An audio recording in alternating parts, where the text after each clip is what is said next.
அன்பானவர்களே, என்னை நேசிக்க யாருமே இல்லை அப்படின்னு நினைக்கிறீங்களா? எல்லாருக்கும் நேசிக்கிறதுக்கு ஆட்கள் இருக்கு. என்ன நேசிக்கிறதுக்கு யாருமே இல்லை. என்ன யாராவது நேசிக்கிறாங்களா?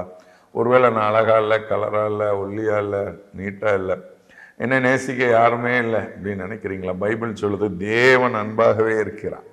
சரியா? அப்போ ஆண்டவர் உங்க மேல அளவுக்கு அதிகமான அன்பை ஆண்டவர் வைத்திருக்கிறார். தேவன் அன்பாகவே இருக்கிறார். அவருடைய அன்பு நிலைத்திருக்கிறார். அன்பில் நிலைத்திருக்கிறவன் தேவனில் நிலைத்திருக்கிறான். இன்னைக்கு ஆண்டவர் உங்க மேல அளவு கடந்தான அன்பு வைத்திருக்கிறார். அவருடைய அன்பு என்ன செய்யாது? மாறவே மாறாது. நம்ம என்ன நினைக்கிறோம்? நீங்க தான் சில நேரத்தில் ஆண்டவர் என் கூட இல்லைன்னு நினைக்கிறீங்க. ஆண்டவர் உங்களோட தான் இருக்கிறார். நீங்க தான் ஆண்டவரை விட்டு தூரமா போயிட்டீங்க. இன்னைக்கு ஆண்டவர் உங்களை நேசிக்கிறார், அன்பாகவே இருக்கிறார், உங்க மேல அன்பு வச்சிருக்கிறார். அதை அவர் வெளிப்படுத்துவார். அநேகர் மத்தியில, சொந்த பந்தங்கள் மத்தியில, உற்றார் உறவினர் மத்தியில ஆண்டவர் அன்பை ஆண்டவர் உங்க வாழ்க்கையில நிறைவேற்றுகிறதுக்கு வல்லமை உள்ளவராக இருக்கிறார்.